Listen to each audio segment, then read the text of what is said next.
Hello everyone, I'm the Weather Dude. Welcome back, and we have our next update on Winter Storm Orlena. And yes, it is very exciting storm. So stay tuned and enjoy.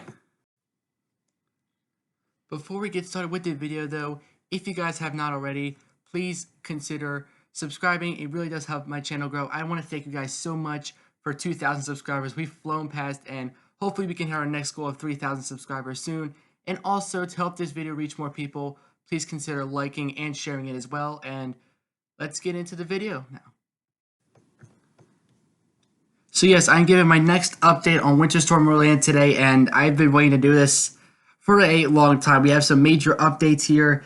Who's going to get a lot of snow, who's not. Now, again, none of this is set in stone. This is just a next update for today, January 29th. And of course, be sure to stay tuned for the whole video to get the best weather forecast. And here we go.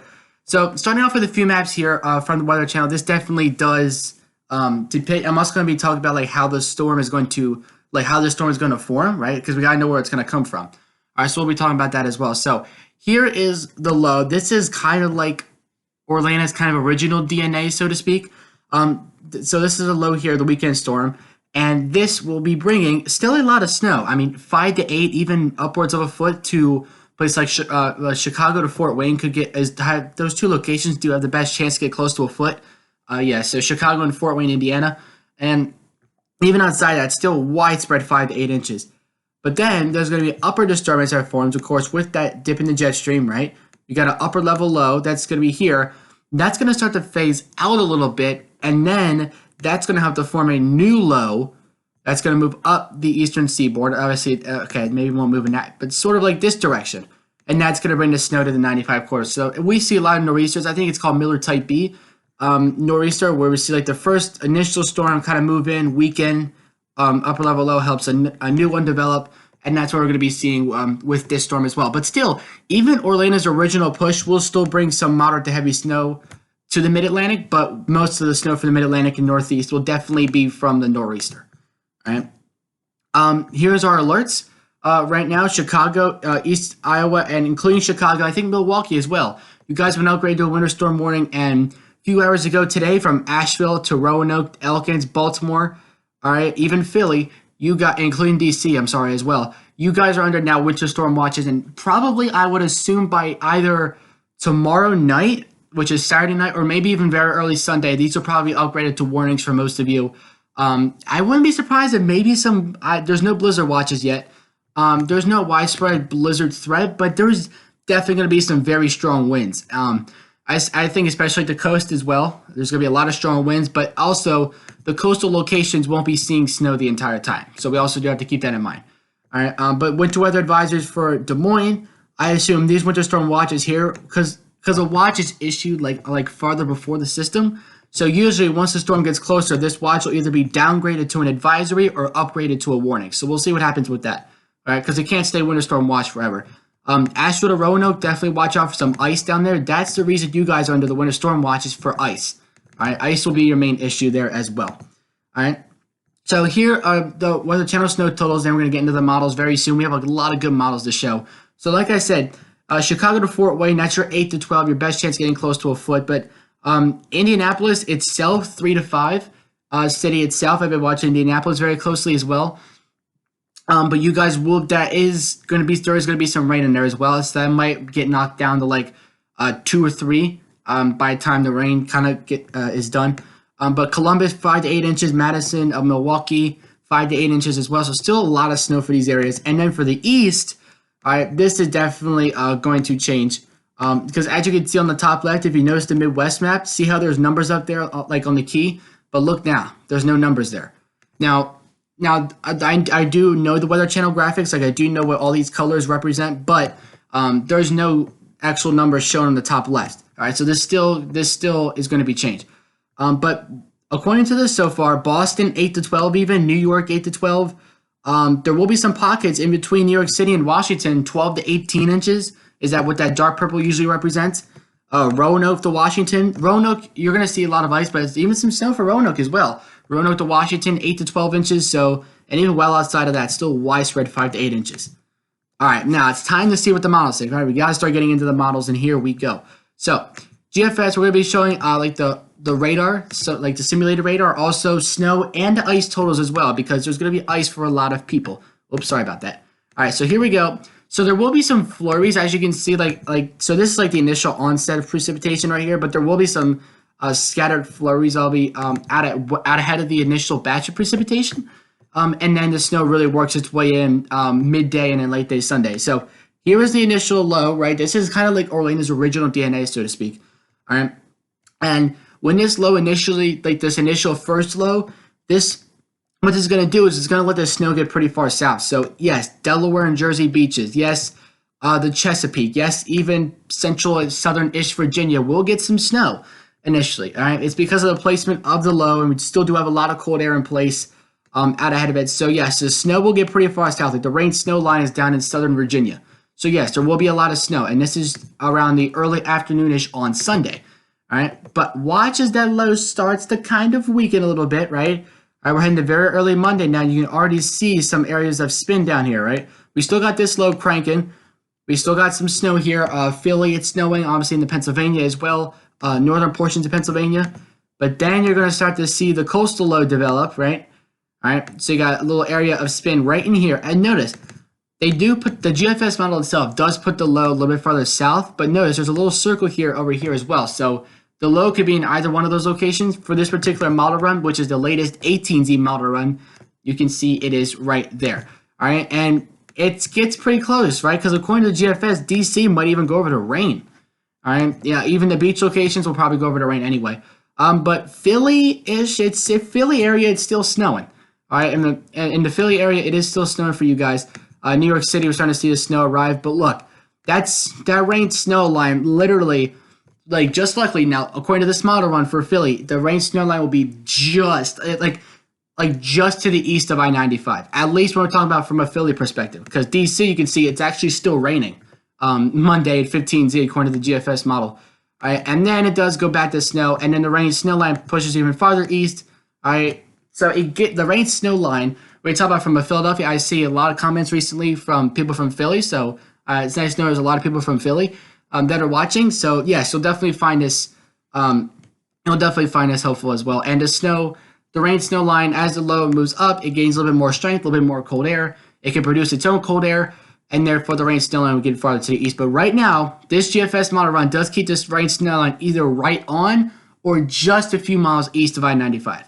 All right, again, from a Philadelphia perspective. New York is probably going to be mostly snow for you guys, really. Like the rain snow line, according to this model run and according to this model, rain snow line doesn't get very close. And Tuesday, this is very late Monday night, but Tuesday morning, there will be some scattered snow showers hanging. Because you can see, look at the low. It's still hanging around, all right, as we head through Tuesday. But midday Tuesday, it should be definitely wrapping up for most people. Now, look at the snow totals, and this is going to be very different, all right? All right, now, let's go start with the Midwest. I have it zoomed out on Pivotal Weather. I have it zoomed out to the Mid-Atlantic region, so you can still see the Midwest. So we're going to talk about the Midwest and the East as well. All right, I don't want to leave anybody out here.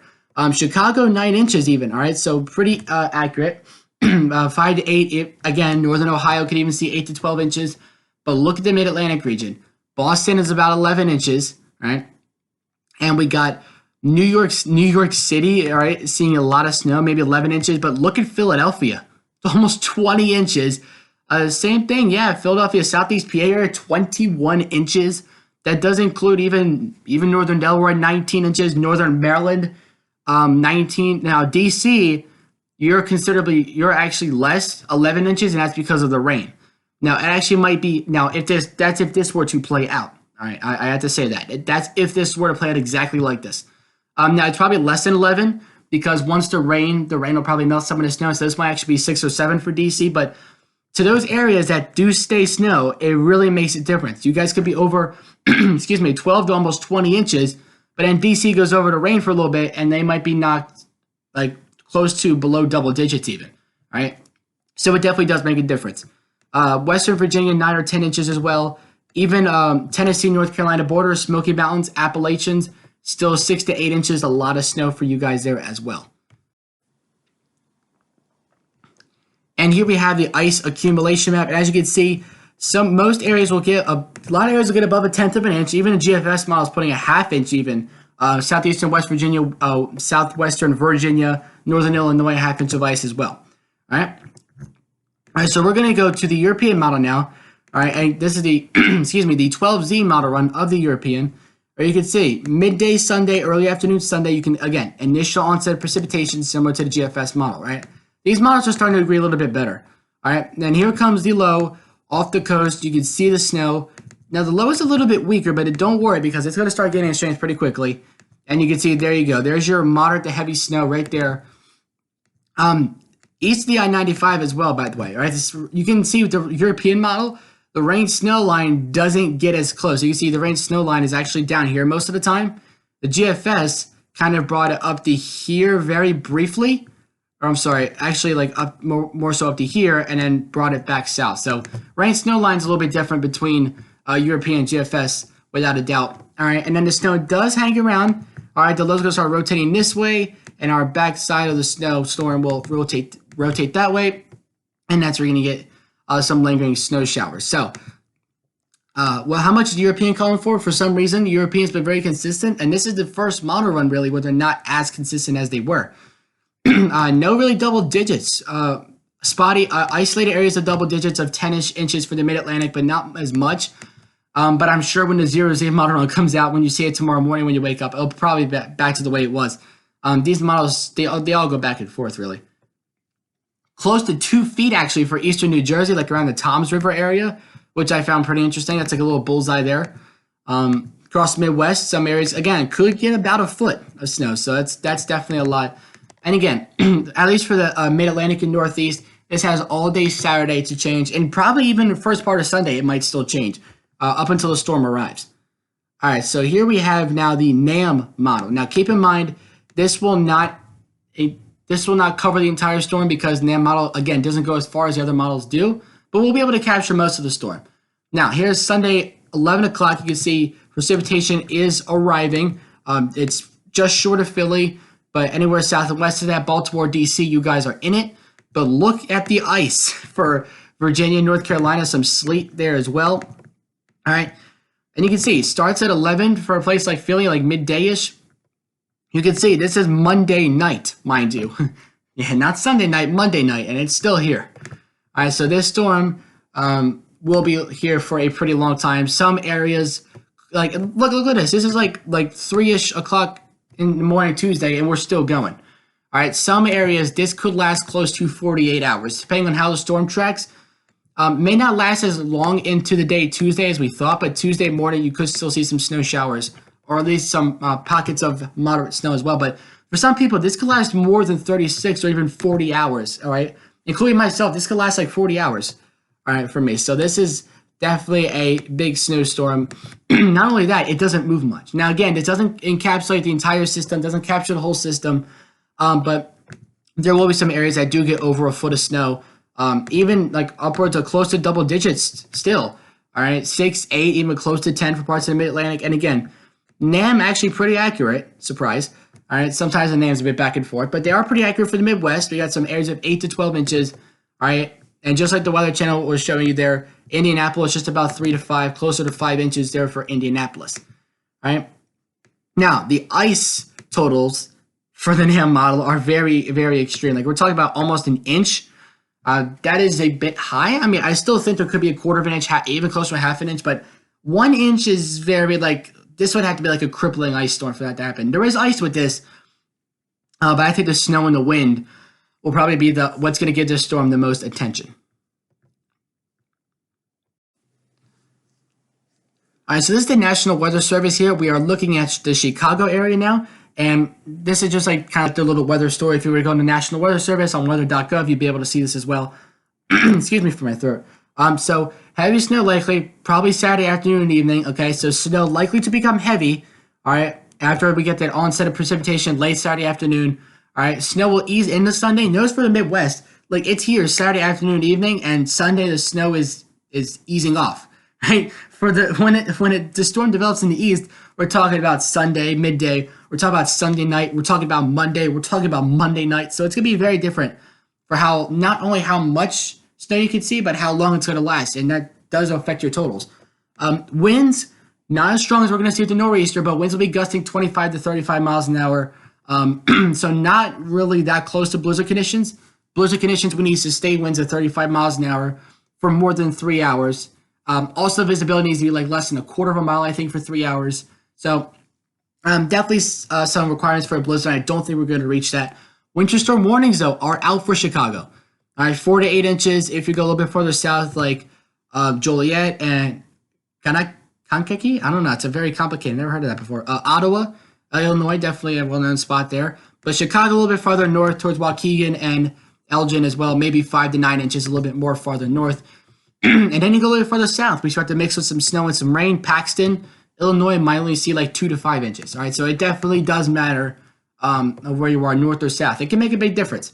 Now, the reason for this map, so if you haven't seen this before, I used to show this a lot. I'm going to show it now. This is the Winter Storm Severity Index. This is relatively new, but they've had this around. Now, I'm not going to show this for the east because this particular map only goes out like a couple of days. So notice this map only goes through Sunday p.m. So this map won't be accurate for the Mid-Atlantic because the storm will just be starting. But we're going to start with the Midwest here with this particular map because by Sunday the storm will be gone and we can get a full accurate forecast. So hopefully that makes sense. Moderate impacts. All right, so often threatening to life and property, some damage unavoidable. Typically results in disruptions to daily life. All right, so in terms of the overall impact of the storm, you can go to snow amount here. All right, snow amount. Okay, you can see also is in the moderate. Blowing snow. Could we see blowing snow here? Not as big of a threat across the Midwest. There are some few spotty locations in the Chicago area with minor impacts in terms of blowing snow. But that'll be a bigger threat. Again, the map doesn't show it yet because we're not going out far enough. But for the Midwest, I should say, there could be some patchy areas of blowing snow. You can get a strong wind gust. Ground blizzard means when the snow has already been on the ground and we get winds on top of that. Not really much of a ground blizzard threat, really. All right, so we're going to continue. That was like a little intermission, if you will. So we're going to continue with the models. And the RDPS really wasn't showing much before. And then all of a sudden today, their model just lit up. All right, and I'm talking about the previous model run and this model run. All right, so here comes the onset precipitation. You can see, again, a lot of ice and wintry mix for Virginia, North Carolina. Precipitation, snow arrives mid-Atlantic, probably around, if you're farther west, like D.C., it might even arrive 11 a.m.-ish. Philly might arrive 2 p.m.-ish. All right, then the snow comes in, but again, you can already start to see the banding set up, these banding features, right? And it gets better. So here comes the low, all right? And look at this. You can see the low is sitting around here somewhere, and look at the heavy banding. It's kind of hidden beneath because there will be a little bit of mix for central and southern Delaware, as well as the Chesapeake area, but you can see for northeastern Maryland, northern Delaware, you can even see around the Philly, those really darker blues, and even a little spot of magenta if you can see that. All right, that is your heavier snow band. There it is. You can see it even better now. This is like later in the day Monday. Look at that heavy band of snow that just sets up right there. All right, and those banding features is what we're going to be looking out for. And I can't wait till we get close enough to the storm where I'll be able to look at the high resolution model. That's going to be very exciting. Now, again, this only goes out 84 hours, so we're not quite able to capture the entire storm. This is where we stop. This is where the model stops. Now, 84-hour snow totals, you can still see, I mean, we're talking, again, 12 to 20 inches from Philly down northern Delaware, down northeast Maryland. Even Tom's River, where a European was being really bullish for some reason, Tom's River is still about 12 inches for you guys. Also, a little bullish, 12 to 15 there for the Midwest even. So RDPS is a good model to use. If you were to look at the previous model run, I'm actually going to show it. All right, again, this is previous. This isn't the most current one, but yes, they did have. I don't know if you guys would believe me if I told you, but here it is. This is the previous model run, same model. They had 30 inches for Dover. That's a little bit insane. All right, yeah, 30 inches. That's a bit crazy. But newest model run we have now, I think it seems much more accurate. All right, and the ice totals according to the same model, however, the ice total is not so accurate. I think it's gonna be a lot of ice. Again, quarter inch, half inch, however, close to 2 inches of ice. I just think some of these higher resolution models kind of like including the NAM as well, they kind of they hunker down the ice too much. There could still be a significant ice threat. I still think even maybe some areas could get over a half inch, but to say 1, 2+ inches of ice, right? We're not talking about snow, we're talking about ice. Completely different animal here. But a lot of ice is still possible in this area, so don't think I'm just saying that there's not going to be any ice. There will still be ice. All right? We have our last model before we wrap it up is the Canadian model, actually. All right. Now, here we go. So snow is moving north. Again, you can see the low. It's strengthening pretty quickly. I don't think it's going to be like a bomb cyclone where the pressure here drops 24 millibars. That red number drops 24 millibars in 24 hours. I don't think we're going to have that. It will still strengthen very quickly. You're going to still have a nor'easter. You're still going to have those strong northeast winds. And again, the Canadian model, look. So the GFS has said it. The RDPS model has said it. We now have the Canadian model saying it, right? The same banding setting on Eastern Maryland, Northern Delaware, including Philly, and even Central New Jersey. All right, so these trends in the models, the fact that a lot of models that I've shown like 5, 6 models somewhere around there today, and a few of them have been showing that. So we're going to be keeping a close eye on that for a heavy band of snow that can dump easily 1, 2, maybe even more than that inches per hour. Right, so something to keep watch over for sure. You look at the Canadian model again. This is like 1 to 2 feet at this point, right? Not 12 to 20, but 1 to 2 feet. All right, even from DC, Wilmington, Philadelphia, even Toms River, again, where European was being bullish, Canadians also bullish, 21 inches. All right, for Toms River, and Midwest, can't forget about you guys, still 8 to 12 inches. Spotty areas can even get over a foot. And as for the ice, oh boy. Yeah, I thought the RDPS was bad, and the Canadian is like almost 3 inches of ice. Oh, that would be so deadly. I don't think there's gonna be that much ice, really. I definitely do think a half. Again, like I've always said before, quarter-inch, half-inch, maybe even a little bit more than that, at best. But ice will be the biggest threat with this system, but there could still be a lot of ice. And if we take a look at the winds real quick, winds we're gonna take a look at. Wind is one of the threats that we're pretty much going to be absolutely. I wouldn't say 100%, but like 95% chance we're going to see some strong winds. All right, regardless of your precip type. Like if it's raining at the mid-Atlantic coast, you're still going to have wind. If it's snowing just inland from there, you're still going to see wind. All right, and winds will be gusting very high here, 30, 40 miles an hour between European. GFS brings the wind farther inland, so keep that in mind. That could be because the low is situated closer to the coast. That could be. Or that could be because the wind field with the GFS, they just have a call for a bigger wind field. All right. Like if you look, here's GFS placement, and here's European placement. So actually pretty different. All right. So the low placement, tracking that low, is definitely going to make a difference. So stay tuned for updates. I am losing my voice. I am the weather dude signing off. Till next time, I will catch you guys in the next video.